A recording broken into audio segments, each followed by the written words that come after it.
Hi, my name is Nancy. I'm not quite sure how to ask this question, but I am on the park board. My concern is I have heard for so many years about this facility having to be subsidized and nobody wants to keep it. Help me understand why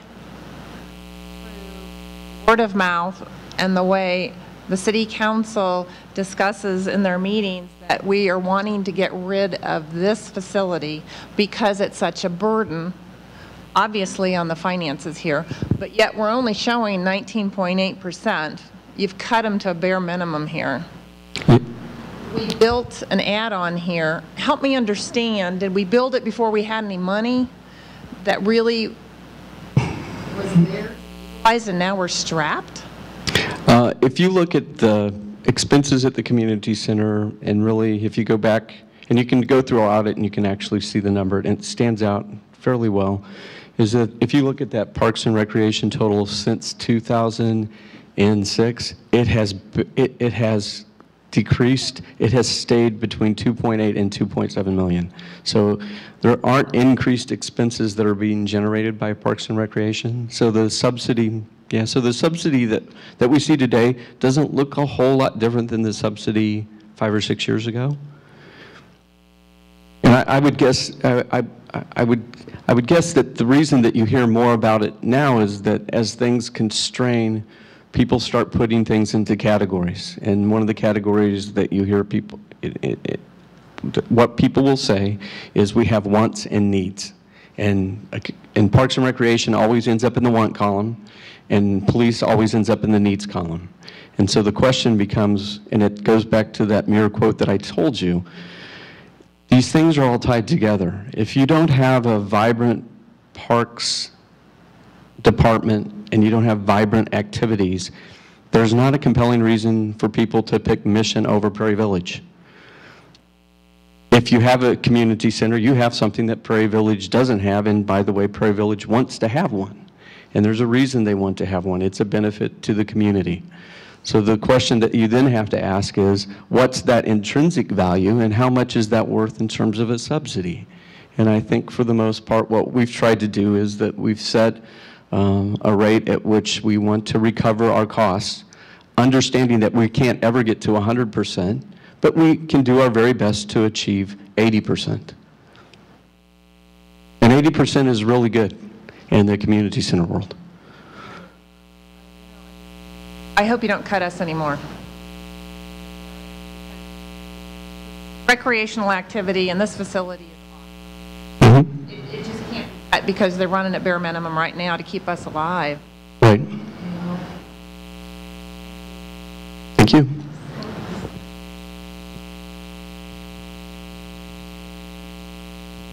One thing to follow up on that, Nancy, is when this, I wasn't on the committee or council when the community center was originally built, but what I understand, I was just confirming with Councilmember Footlook, who was, is that the national average is 70% self-sufficient, and so we've exceeded that, and we've been very fortunate in this community center to have exceeded that because that really was the goal when this was built, that it would have a 70% self-sufficiency rate. So the fact that we've tried to set it at 80%, and I don't know what the national average is today in 2011, but I don't know that it's quite that high, and so we've been very successful, and staff's worked very hard to get us to where we are now, and we do have good programs. And then I don't know who brought up the camp programs. Jennifer, did you bring that up yesterday? Someone brought up camp programs to utilize the community center during the day, and you need to come here sometime during the day because we have very vibrant, there are kids all over the place in our camp programs all summer long, and we have them also over spring break and winter break. So I think that was Maria from last night. Was that Maria? Yeah. Okay. One thing that wasn't done, though, was the maintenance. It was, you guys were you guys were cautioned to maintain a basic maintenance fund, correct, for Sylvester Powell and, correct? Correct. And it wasn't done.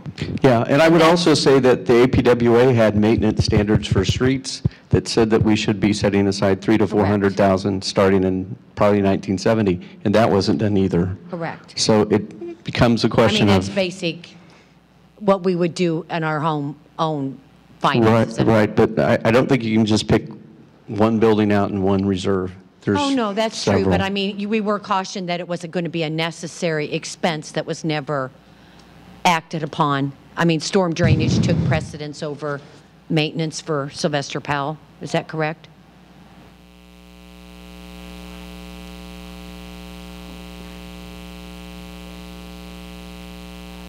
Council did try to, we try to give a good value for what the tax dollars that we spend. And when the first portion of the community focus is keep the cost down at all cost. And so we had quality issues that I'm familiar with the money that had to be expended by the City of Mission to correct some of those quality issues, because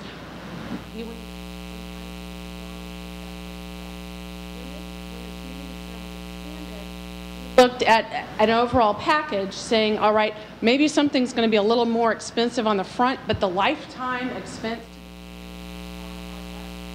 and we haven't had the maintenance issues on the portion of the community center that we had on the original portion of the community center, because when we look at spending those tax dollars, we're mindful not only of what the upfront cost is, but also what the lifetime cost is. And so we take that into consideration when we look at making our expenditures, and we do that on all the things that we, on all those things that we spend. So yes, and you're right. Good to have money set aside. Those were things that didn't start out happening when the community center was open, which is why when we've been looking at our different budget and our different capital issues, and especially our infrastructure, we've been trying to correct some of that and have specific capital funds so that we're going to have them, so people in 40 or 50 years. Correct. I mean, if you don't budget it, you'll never have it. And that's part of all, that's also why we're trying to get on our infrastructure now. Passed on, passed on, passed on, and we need to take care of it. Take over our roads now. And that's why we're trying to be on top of our at $11 million of commercial property in the floodplain. After that 1997 flood,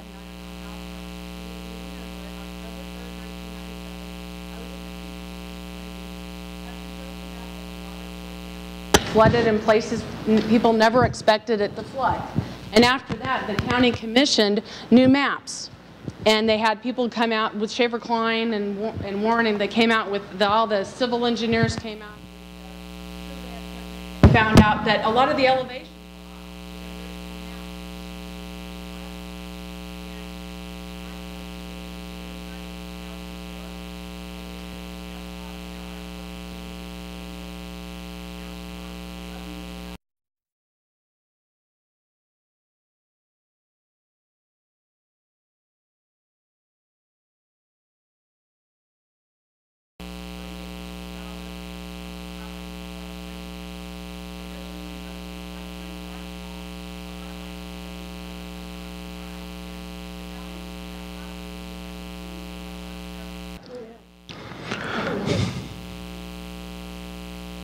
this last part's kind of expanded the discussion a little bit, I guess.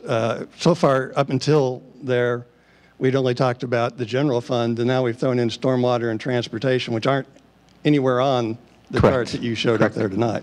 Is there going to be a time later when we can come back and talk about the whole budget?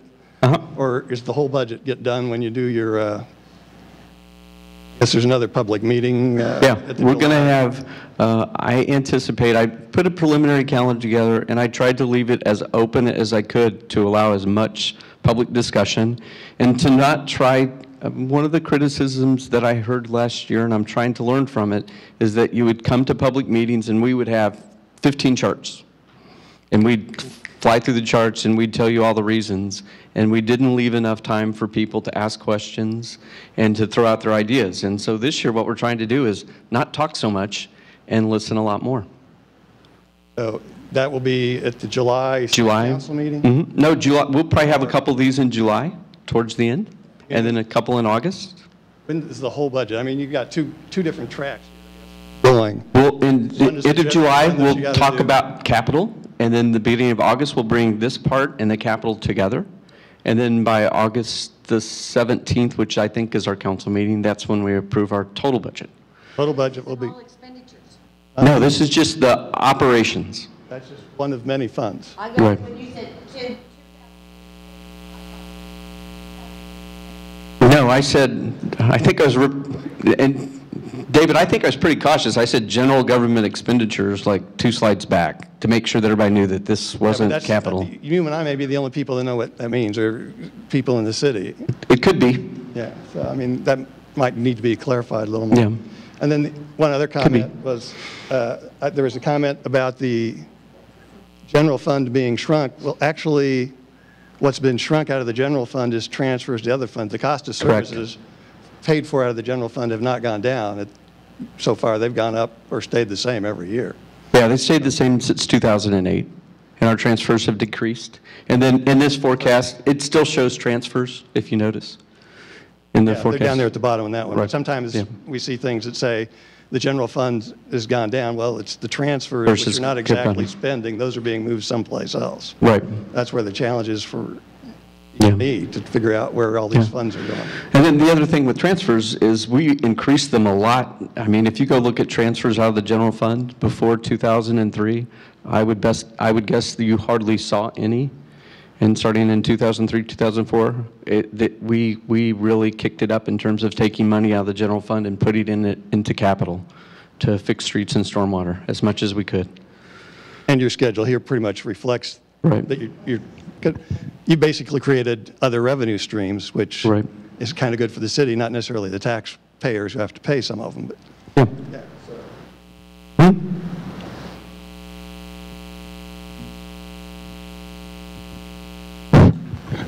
Hi, I'm Kim Blake, and I'd like to follow up on a couple things from last night. Mike, I did not have a chance to go online today to see if the revenue for past years have been posted. I'm going to do that tomorrow. I was going to do it after this meeting. So Okay. if there was any questions tonight, I could put it all out there at the same time. I'd like just to see the past revenues.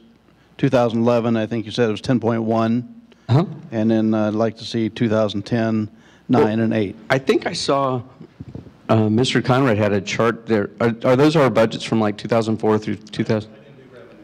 Oh, you just did expenditures, okay. Okay. Okay. Back to the community center.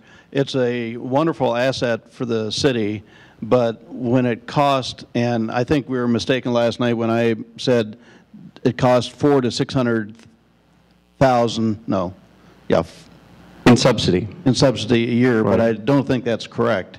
Isn't it closer to $850,000? I think you might be including the swimming pool, because could that be total Parks and Recreation subsidy? And the swimming pool is how much? It's probably 150 to 170.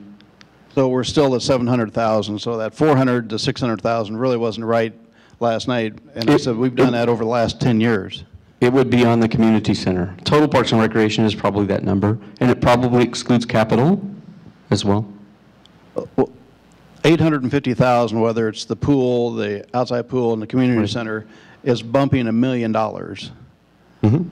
That's a lot of money. And it has been at that rate, I would tell you, since 1999. Because we've tried to hold down the growth, and you can see it in the numbers. We've held down the growth in Parks and Recreation for the That's last $10 million 6 years. at least over the last 10 years. We've absolutely just have to cover 100% of it instead of 80% of it.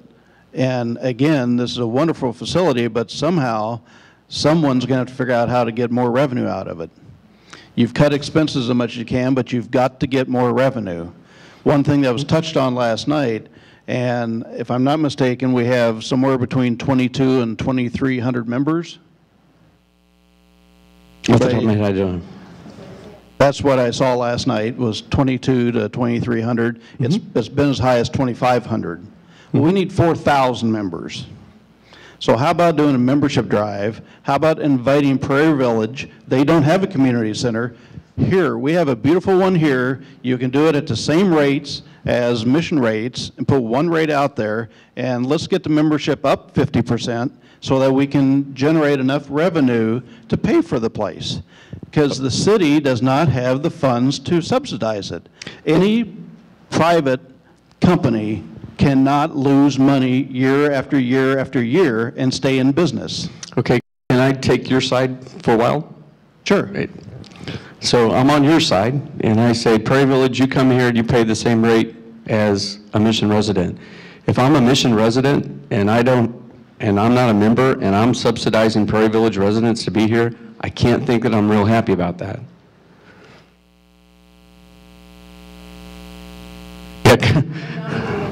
Yeah, they're not paying taxes and they haven't paid for the building, and now you're giving them the same rate as the people that paid for the building. Well, and then those that aren't members. Okay, then their choice is shut the place down because we can't afford to subsidize it. So how do the residents like that?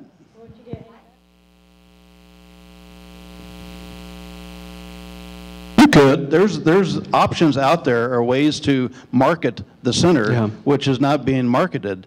If we need more revenue because we're in the hole by 850,000 or 700,000 a year, then we need to go out and get more members and invite the Prairie Villages that don't have a community center to become part of our center. Well, if I had Christy here, I could pull the number out of Christy's head, but I would tell you that, and I'm going to be safe, 40% of the members here aren't Mission residents.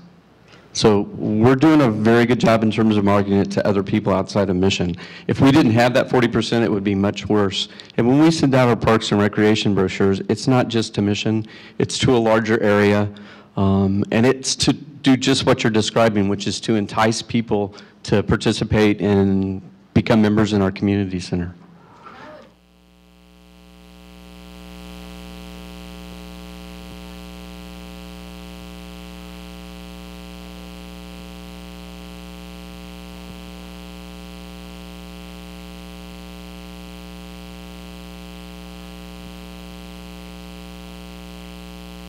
Remember what you're doing. When you offer discount, what am I going to do for all the other members that are paying full rate? I didn't say discount. Someone else did. Okay, because what happens is all of these sound good until you start to look at what the implications are to the existing members or to the residents who are subsidizing it, and all of a sudden the fairness gets thrown out the window. So be careful that you're fair, because we have to be fair, but we have to generate revenue. Has there ever been a membership drive? A true sit-down membership drive for the community center that anyone can think of? Yes. And if you don't mark.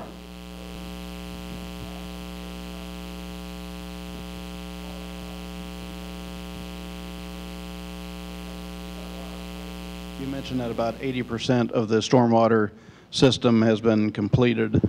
80% of the property that was in the floodplain has been removed.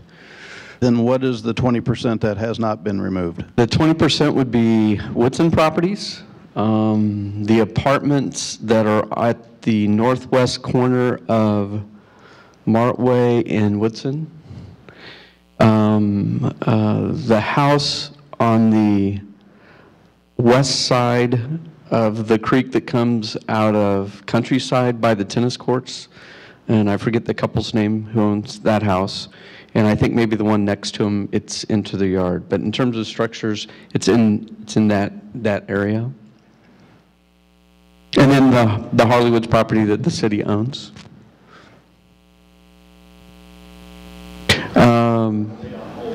They're on hold. I mean, the next phase of this requires, and if I pick a number, it'll be the wrong number, but let's say $14.5 million, and would include an interceptor capturing water that's to the west side of the city that tends to use the streets. Johnson Drive and Martway, sort of the way they're designed now is there's not really storm water systems on those streets. The streets carry the stormwater, so if you've ever been in a big rain, the water gets fairly deep at Martway Lamar, gets fairly deep along Johnson Drive, simply because there's no capacity to handle the water. So that would be the next section. So then the question becomes, and it's one that we have to answer with the county, as you're looking at those types of stormwater improvements, because this next section would also be eligible for Stormwater Management Advisory Council funds in order to pay for, and it's 75-25, 75% county, 25% city, and we're hoping on this part. And if that's the case, then we have to show that the property that's being removed is of greater value than the cost of the improvements. And I would argue in the current market of today, property values have declined to a point where I don't know that that's true anymore. I think it was 2 years ago, but I don't know that that's true anymore.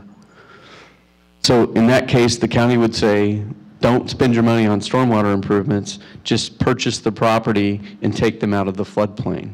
That would be, the county would fund that. They would not fund, they're going to fund the least expensive option. Can I talk? Can you hear this? Just a couple things I just wanted to mention. Number one, just because we had 2 of these and we don't have a whole lot of people, the people that have come have all given good feedback.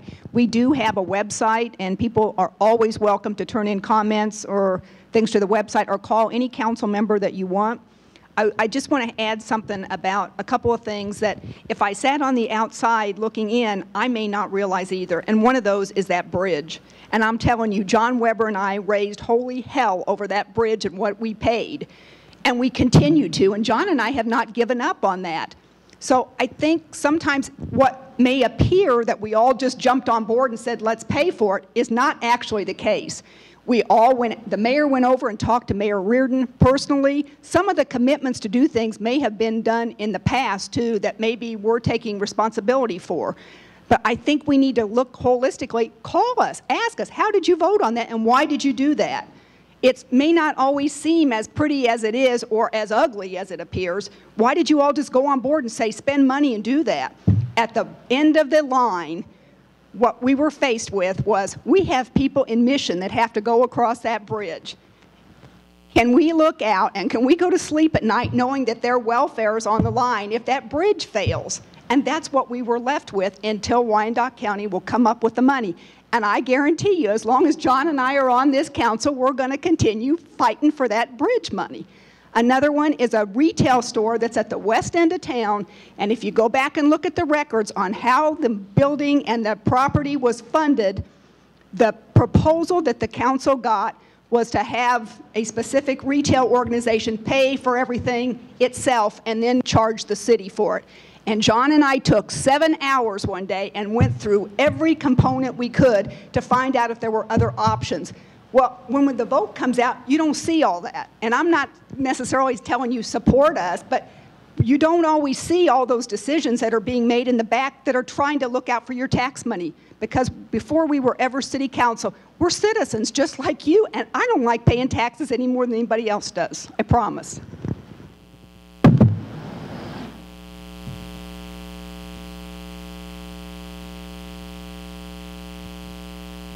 May be a silly question, but I don't have a member. How much is a membership to the? Membership to the community center? $47.50. Right.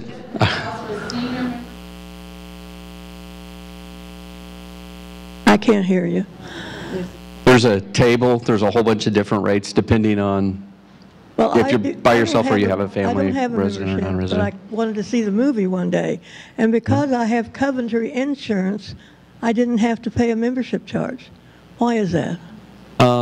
There were insurance companies that were incentivizing people that were in their plan to use the community center so that they would become more healthy, in theory, by using the community center, and thus over time it reduces the insurance premium. But a lot of those have went away in the last 18 months.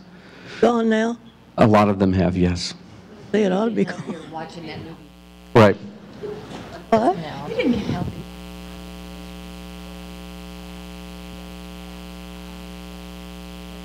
membership here. Uh-huh. How does that work? They pay us on an annual basis. It's part of the money they collect. For each resident? For each unit.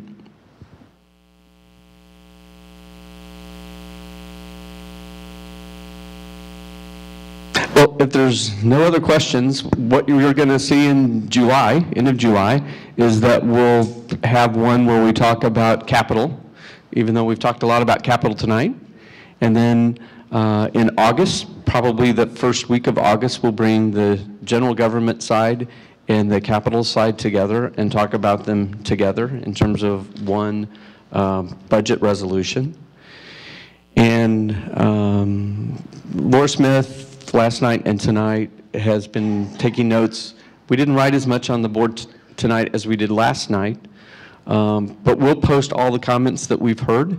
And if you have a chance, we'll post it on Facebook and we'll put a link over to our city's website. And if you have a chance, and I'll send a link to Bill and he can put it on his website. If you have a chance to go out there, you can read through the comments and the numbers, the revenue numbers that Kim wants me to put up. And if there's any other information that you need in terms of our budget and how we put it together, and what does this revenue mean and how do you collect it and where does it come from, don't hesitate to ask.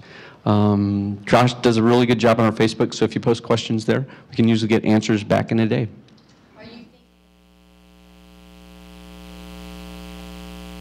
No?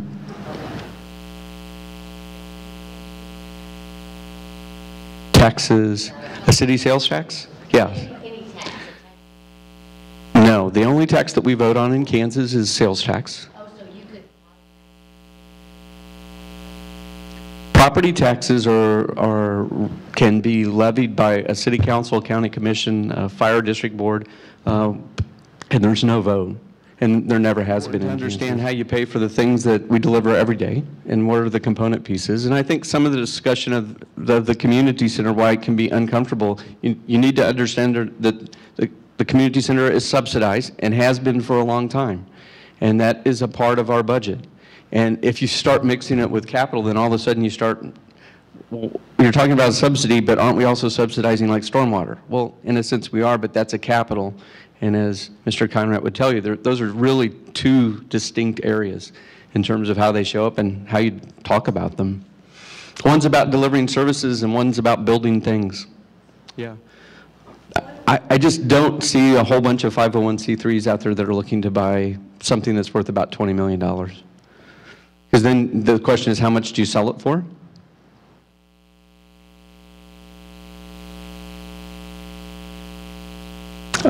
If you raised it by $3, and let's just use there's 2,500 memberships, and you raise it, that'd be $7,500 a month.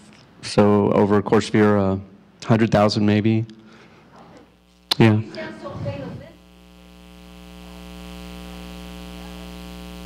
No, I'm just saying that understand that it's $100,000. It's not $600,000. It's not $800,000. Right.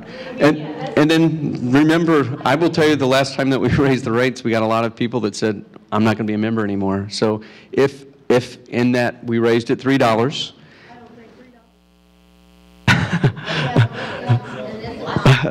well, I thought $6 a month for a transportation utility fee wouldn't bother anybody, but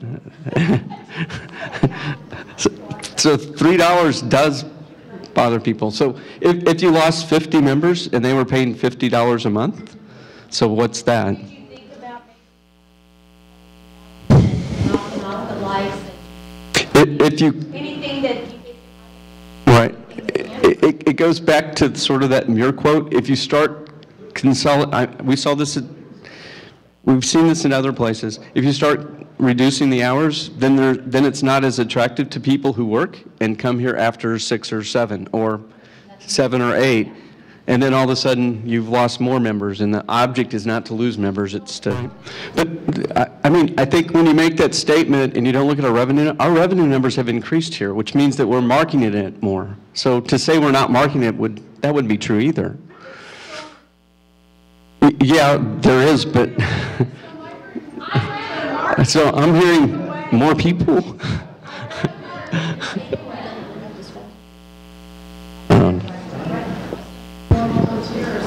Yeah, Yeah. Yeah. Well, that's all I have. So thank you for coming.